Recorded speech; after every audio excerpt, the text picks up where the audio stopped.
అంటాడు వాళ్ళని అక్కడ చంపలేదు వాళ్ళనేమి, రోడ్డు మీద చెంపదెబ్బలు కొట్టడం ఇట్లాంటిది.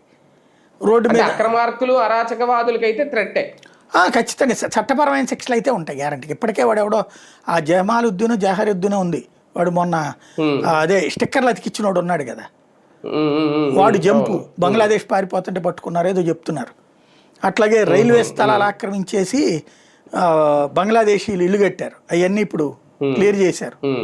చాలా మంది పారిపోతున్నారు వెనక్కి ఇప్పటికే. అలాంటి వాళ్ళకి భయమే. అలాంటి వాళ్ళు అయితే తప్పు చేసిన వాళ్ళు అందరూ భయపడతారు, తప్పుడు పనులు చేసిన వాళ్ళు.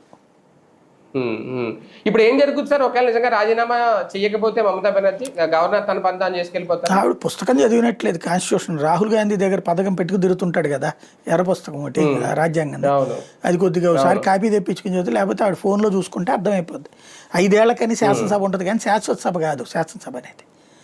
5 ఏళ్ల తర్వాత ఆటోమేటిక్గా దాన్ని రిమాండిల్ చేయడం అనేటువంటిది గవర్నర్కి ఉంది అధికారం. మళ్ళీ కొత్త శాసనసభని నోటిఫై చేస్తాడు. ఆ నోటిఫై చేయగానే కొత్త శాసనసభలో ఎవరి మెజార్టీ ఉందో చెప్పమంటాడు.